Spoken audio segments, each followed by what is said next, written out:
we see a real absence of aggressive, well thought out strategies dealing with social media for public health information. I think it's really important that you draw a boundary between what you use social media for in a professional sense and what you use it for in a personal sense. You wouldn't do it when you were speaking to people, so why do it on the internet?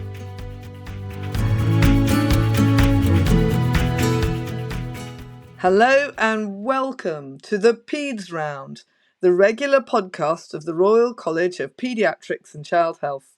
I'm Emma Lim, consultant paediatrician at the Great North Children's Hospital, and I'm your host as we educate you on real and pressing paediatric problems. In this podcast, we discuss and debate educational issues with experts and always round off with clinical pearls. So, let's get going on our rounds.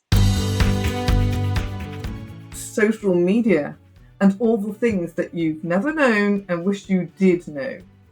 It's my great pleasure to welcome Johnny Guckian. Johnny has been with you for a long time, but you've never known about it because he always hides behind the mix desk and he hasn't really come out.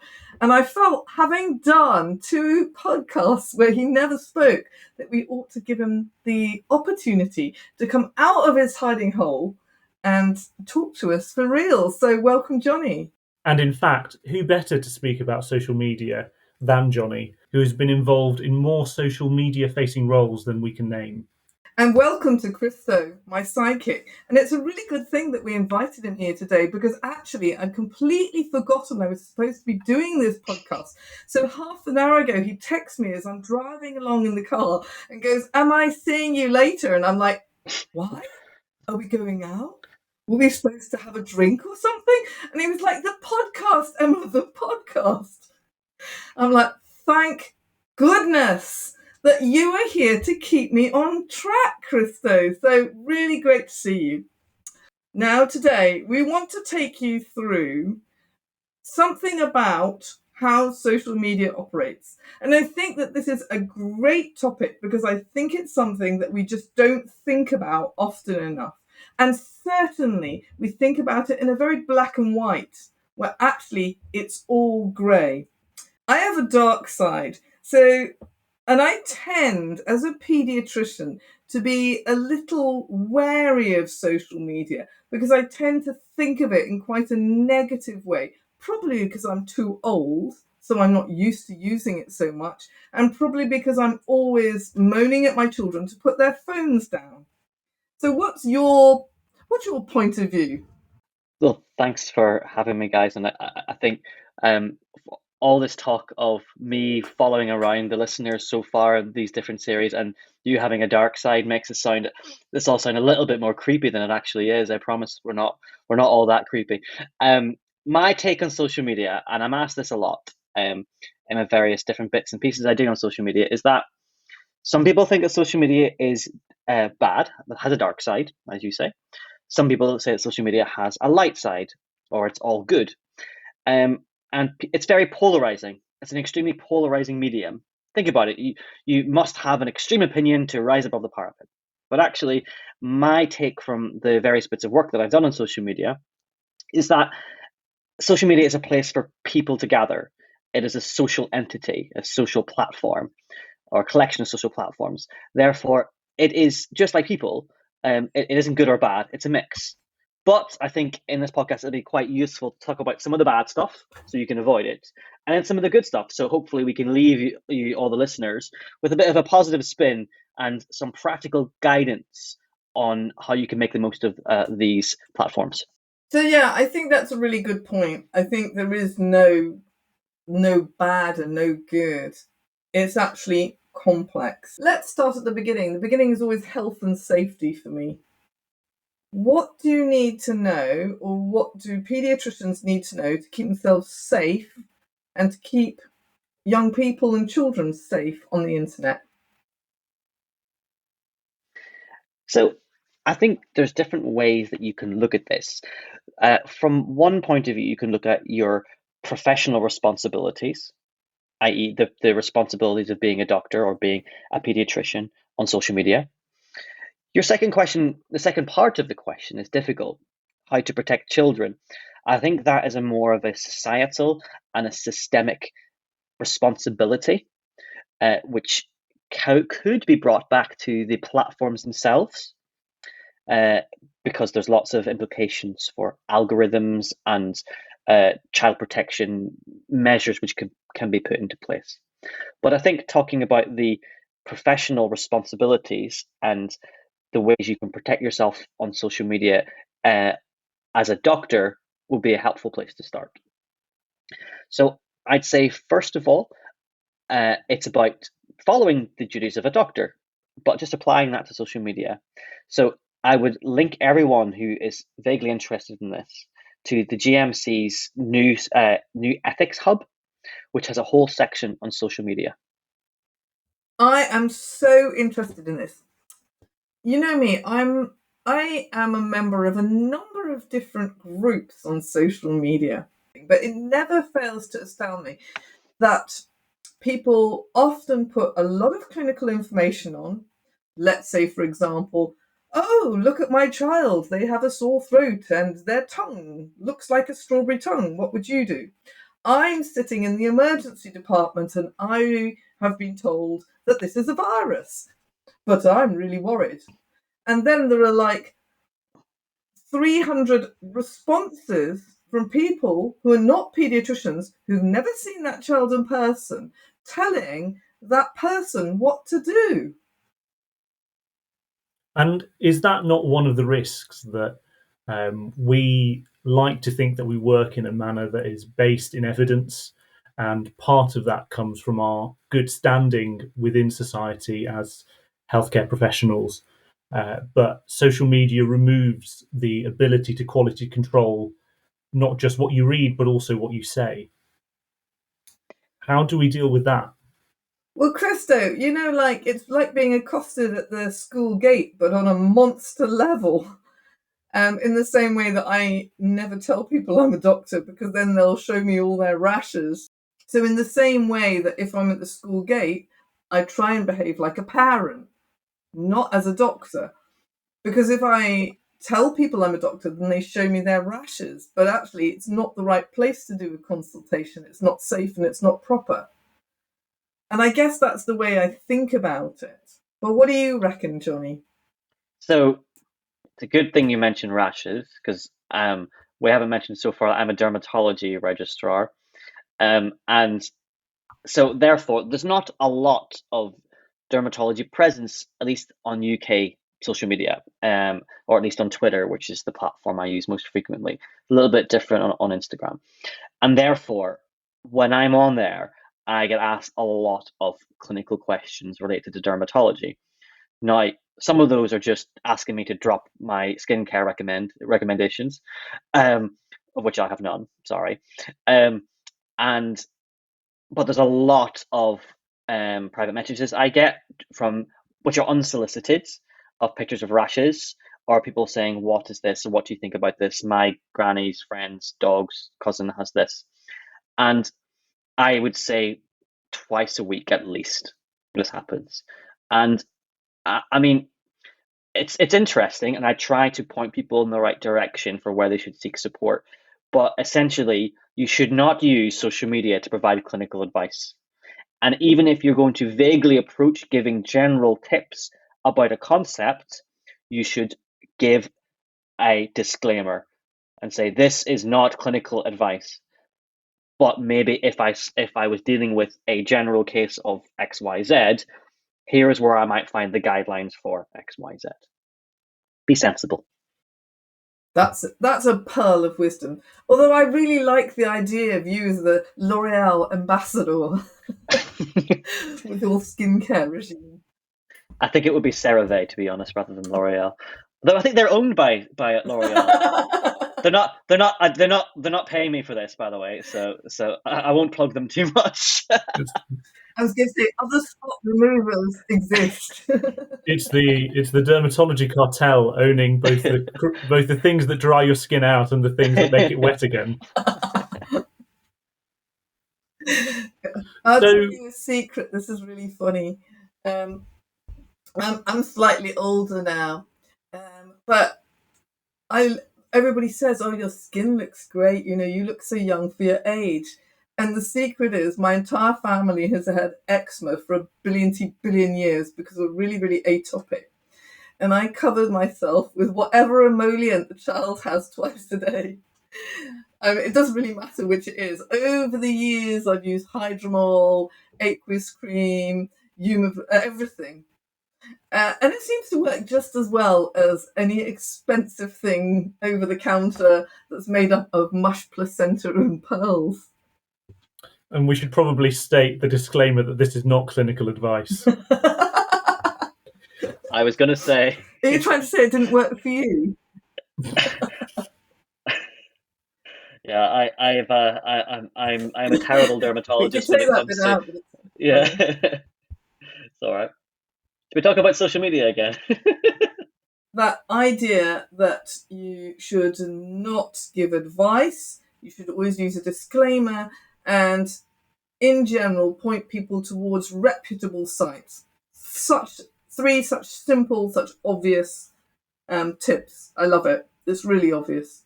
You wouldn't do it when you were speaking to people, so why do it on the internet? So we talked about professional responsibilities. What about safety and your responsibility to children and young people on the internet? What would you say in this situation? I think it's really challenging, and I think there could potentially be a lot of benefits for some older children being on some kind of social media platform which is well protected and supported, because we live in an age where digital literacy is essential. And we know that learners, for example, at school and at university, use social media to access various forms of information and assimilate some information. However, there are numerous potential risks across a variety of different challenges, from when it comes to exploitation and grooming, to the pure simple risk of overuse of social media. Are we breeding butterfly minds with a lack of attention span, as we often potentially hear as a risk? Or then there's financial risks, etc. And I think, as I said before, a lot of that comes down to the responsibility of the platforms themselves, because you hear a lot of horrible stories about YouTube, for example, is a prime example. YouTube is driven by algorithms. So you stick on a video, it recommends another video for you. And in adults, there have long been claims and reported evidence regarding people becoming radicalized through far right content on social media, on YouTube, going down the rabbit hole, as I said. And there's been lots documented about QAnon, for example, with regards to that. Now, there are parallels for children, and there are countless videos out there for kids on YouTube. People put YouTube on for their kids all the time, and not necessarily all that content is age appropriate or screened. And so there are numerous risks with regards to that across the various different domains I mentioned. All right, Johnny, that's brilliant. I mean, there are so many points in that, and like you say, there is so much to say. So just going back, financial risks, massive. I think that's really underestimated. It happened to me. So I looked on my email, and then it just said, you've been successful. You've bid £260 for a blender. And I was a bit surprised, because I would never spend £260 on a blender. And it was around the time when my daughter was making a lot of smoothies. And I went straight to her. There's always one in the family, right? So I went straight to number 3. And I said, where the hell has that blender come from? And she went, it wasn't me. It wasn't me. It wasn't me. Well, of course, all the children are far more internet savvy than I am. She'd made a bid on a certain site, and she'd been successful. And so she bought herself a very expensive blender. And luckily, I was able to email the person and say she's underage and I did not give her permission to buy this blender. And they were kind enough to sell it to the next bidder. But I think people really underestimate what their children are able to do. I think going back to your point, Johnny, about the algorithms that dictate what content appears on our screens, do you think some of this is to do with how interactive you are back to the content that you're viewing? So if you were to leave a child unattended for a number of hours, then you have no idea as to what successive videos might come up on YouTube or on other platforms such as TikTok. Yeah, we all leave a digital footprint, and algorithms do lead us down rabbit holes. Now, that can happen from the most innocent parties. From a clinical example, not patients I've seen directly, but have read about in the literature, within dermatology, there is a condition called dermatitis artifacta, which is a psychodermatology condition where patients will usually cause trauma to themselves, leaving scarring. And this is often in visible sites and has been linked to problems with stress and mental health problems.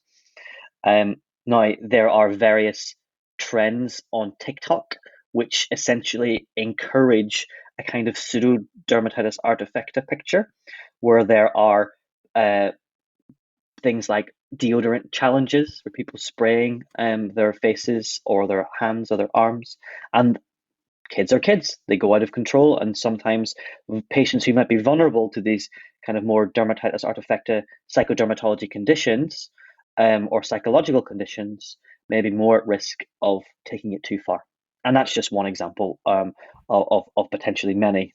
And going back to your comments earlier about the roles of a doctor, do you think that as clinicians we have a degree of responsibility to try and intervene when we see things like this? I think this is such a great question, Christo, because it goes under the line of active intervention rather than passively accepting what you see. And you see so much on the internet. So what's your take on this, Johnny? So you can split this into your personal responsibility versus systemic, institutional / the profession-wide responsibility. I would parallel the personal responsibility with, let's say you're walking down the street or you're on a bus, for example, and the person in front of you has a dodgy mole on their neck. Do you intervene? Now, some people would say yes, obviously. Some people would say absolutely not, and they'd be mortified to suggest it. It's a bit like putting your hand up if they call for a doctor on the plane. But from on a social media point of view, I think that if we are presented with misinformation directly to us, we should have a responsibility to point out that that is not correct and direct to appropriate guidelines. I don't need to go into that in more detail because we all dealt with this with COVID. I think that's a great example. I think personal responsibility on the internet can be quite challenging. In my experience, I've actually contacted, what's the name of it? Who's in charge of a website? What do you call them? The webmaster? No, not no, webmaster. no. What's the person who's in charge? What's a webmaster? It's a domain owner. On occasion, I have contacted the domain owner or host when I have seen cases of young people where I felt that their clinical details were being overshared without their consent, and I have asked them to take down or stop certain threads. And actually, every single time I've done it, they've always complied. You do hear stories, and I read I can't remember if it was a news piece or a journal article that had a patient who had a lung transplant and was able to identify her own lungs. It might have been another organ, but I think it was lung. Her own lungs from a picture that was shared by a histopathologist because of a photo she'd been shown previously. So she wrote to that institution and said, "Why are my lungs online?" I don't think she'd given consent for it. So no matter what it is, it can go back to you. So just be careful. You, like I said, you leave a footprint. I just want to know, Christo, would you stop the man with the mole? I think it depends on the setting, and my ability, sadly, to recognise a mole that's very dodgy is probably fairly poor compared to Johnny's. Do you stop the man with the mole, Johnny? Oh yeah, definitely. Any opportunity to show off. So, Johnny, we can't possibly have a podcast about social media without mentioning fake news. What can you tell us about fake news and social media? We're all at risk. There was a study in the last 2 years which said that fake news travels 6 times as fast on social media compared to true news, and fake information or news stories are 70% more likely to be retweeted. So it is endemic at the moment, and we need to be vigilant with it. It crosses all specialties, but within peds there is plenty out there. I think this is so true, and I think it's partly our fault. I think that we don't use social media enough. So, for example, if you Google vaccination, 8 of your top 10 lists will be reasons why vaccinations are hideously bad for you and dangerous. And there's only 1 or 2 that are actually really good. But actually, we know vaccinations are a good thing, but we don't use it enough. We don't put out enough information. And parents can't find good, trustworthy information because we don't make it our business. So this goes back to what Krista was asking earlier about whether we have a responsibility on social media. So it's not just about us stopping the person with the mole.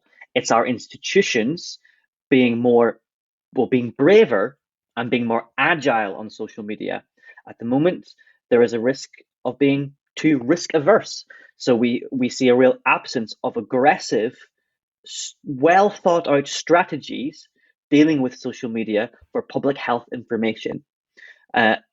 Our institutions, all the colleges, should be really across this and promoting careful, well informed information where patients are. So not just with clinicians, not just on Twitter where the clinicians are, but they should be going to Facebook groups, they should be going to Reddit, and they should be involving patients, stakeholders in doing so.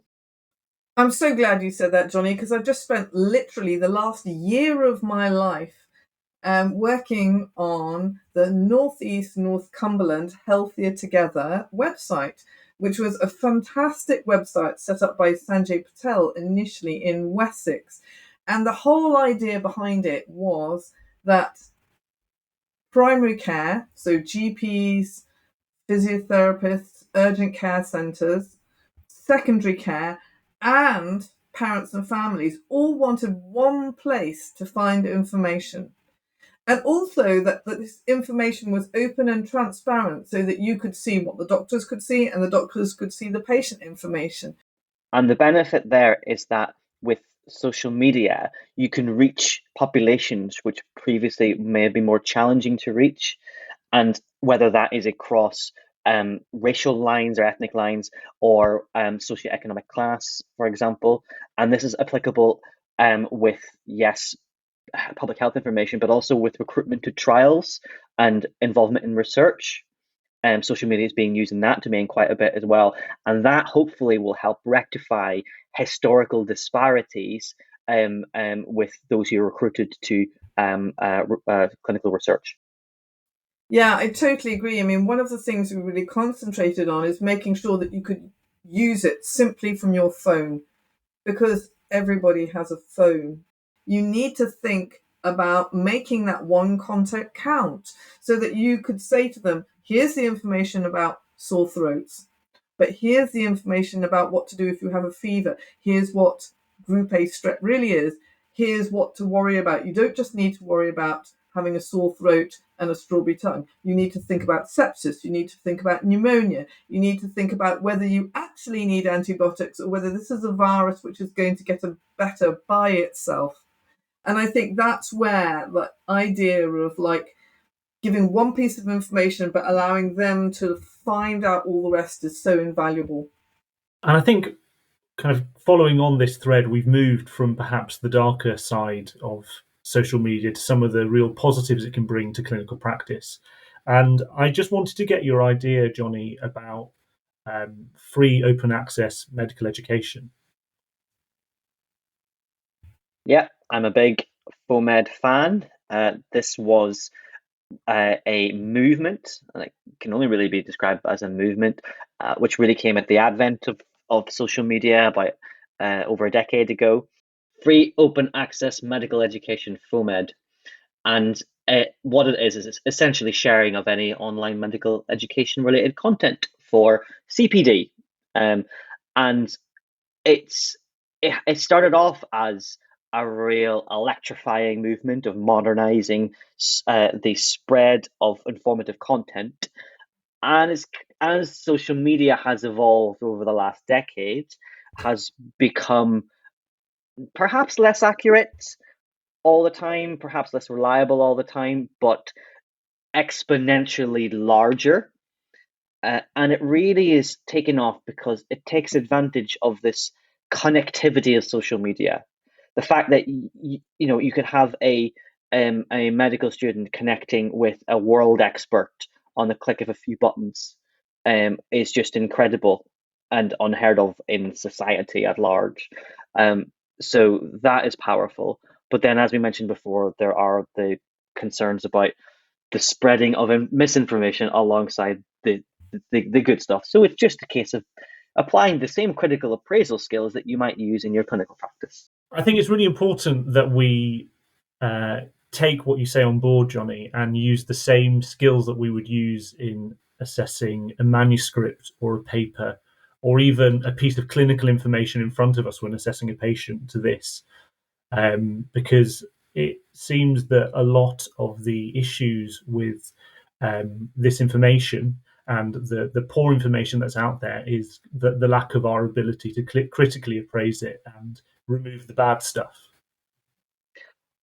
Absolutely. So think, who wrote it?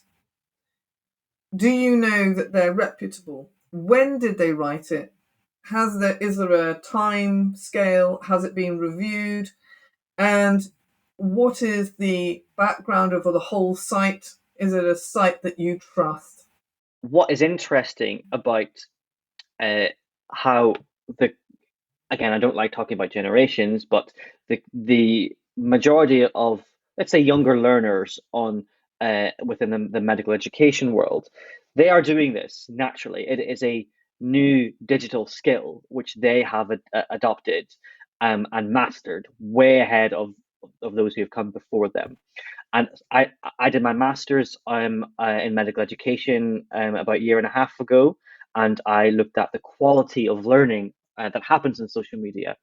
And one of the findings, which I'm still writing this up, so spoiler alert, but one of the findings was that learning often happens in networks where you get a community of students or learners come together and they find this large piece of content and they all nibble away at it like piranhas, and then they take it and they process it and then they compare it to other resources, they critically appraise it, they talk to each other about it, and they turn this large piece of content which may have not been entirely useful into lots of useful bite sizes which have been cross-referenced.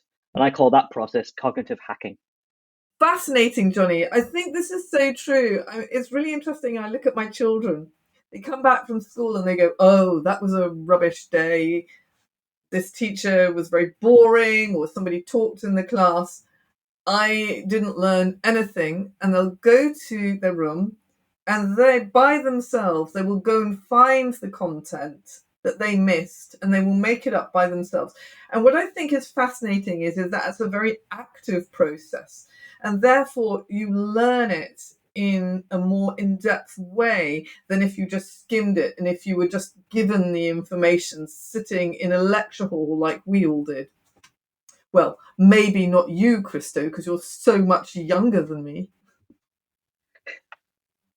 I mean, as a caveat, I think I'm only about a year younger than Johnny, but never mind. I think the point about being active in learning is what differentiates being able to just kind of consume that information, and then to those people who kind of take the next step forward.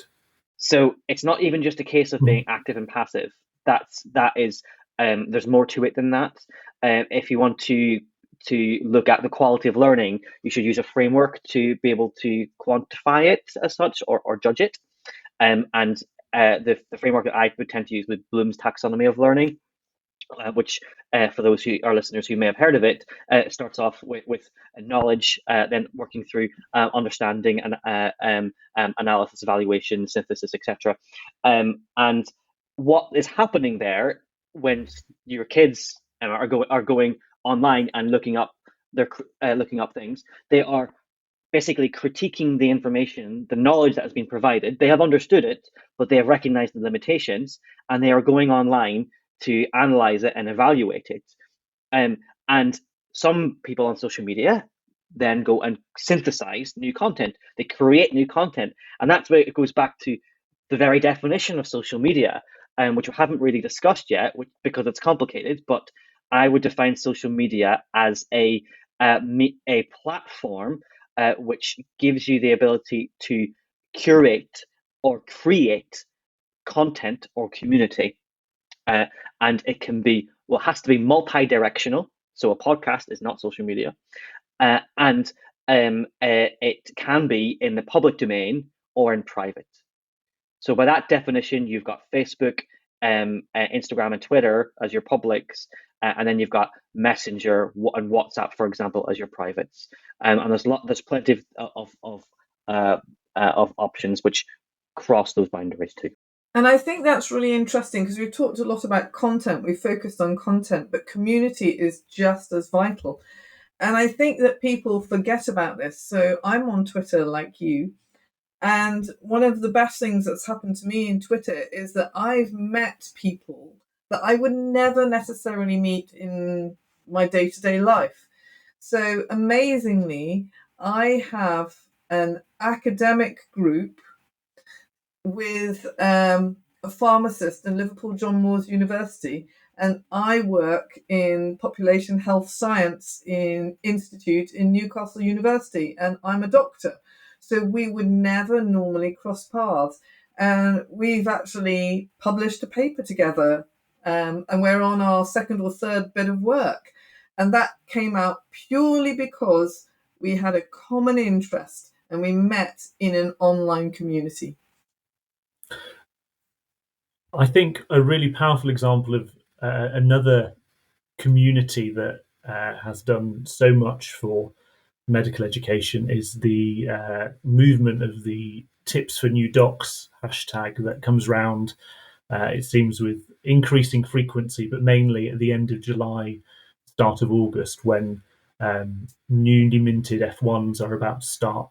And I think it's really great seeing the whole spectrum of doctors who are maybe a year into qualification all the way through to consultants with decades of experience joining together to provide useful advice for people who are quite nervous about starting, and really forming a community that people can go back to with further questions. And I think that's a really, really great thing that happens.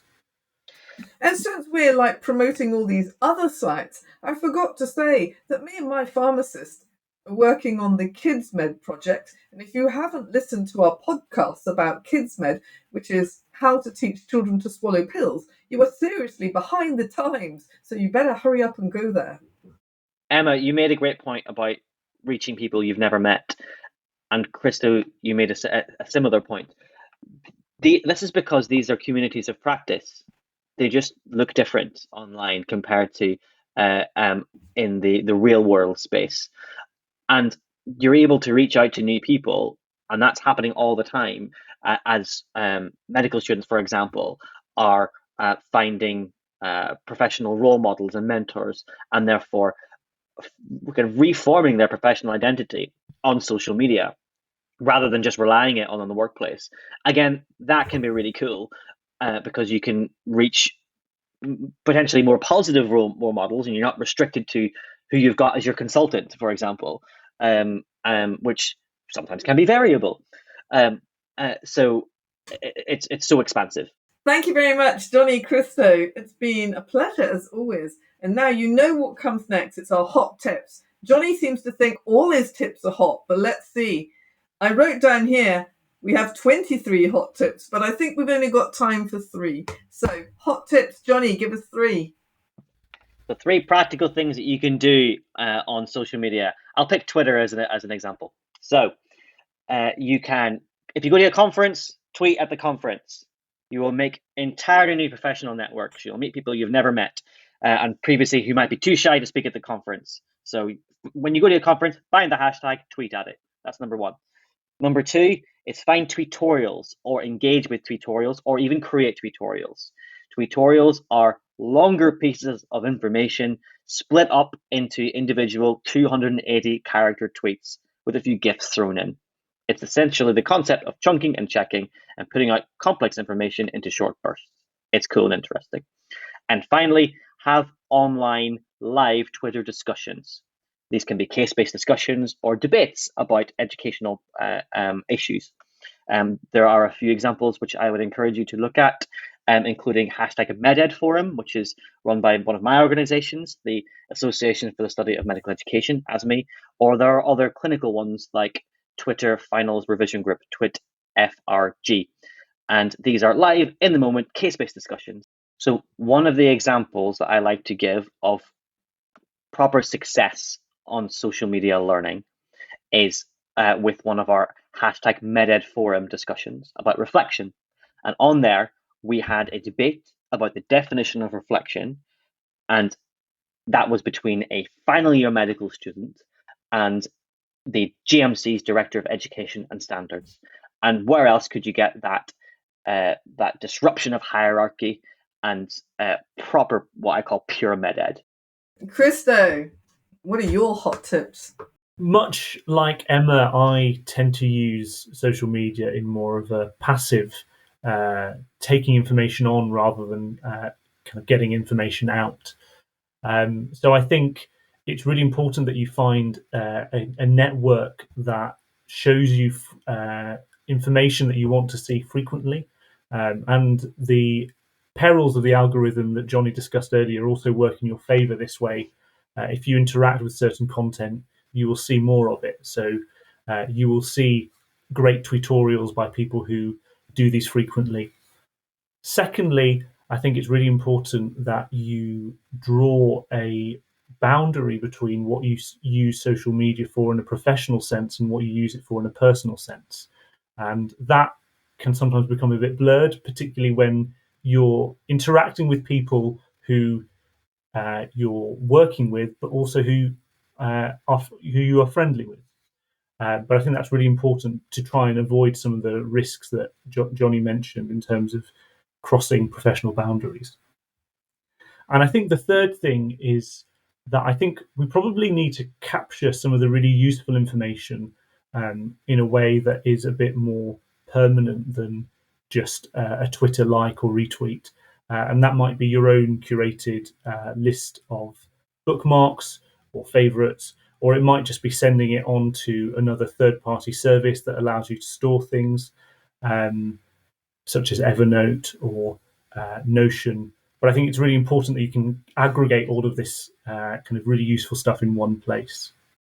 Okay, thank you. I think that it has been amazing to talk about it. I think that the things you can do and the things you can achieve are so much more if you actually get involved. For me, it has been a real journey. I never would have thought that, number one, I'd make podcasts. I never thought that I would be able to offer virtual work experience, which I do with sixth formers, to broaden access for people whose parents haven't been to university or aren't involved in the medical profession. And my advice to everybody is to have a go, try, don't forget to be critical, and have fun, enjoy it. That's what it's there for. As always, I'd like to say a huge thank you to all my speakers and to remind you that we'll be seeing you next month at the PEDS round. This podcast is a collaboration between Medisense Medical Education and the Royal College of Paediatrics and Child Health. You can find more creative learning resources on www.medisense.org.uk and of course a wealth of information on the important work of RCPCH on rcpch.ac.uk or #ChoosePaediatrics. The views, thoughts and opinions expressed in this podcast relate solely to the speaker and not necessarily to their employer, organisation, the Royal College of Paediatrics and Child Health or any other group or individual.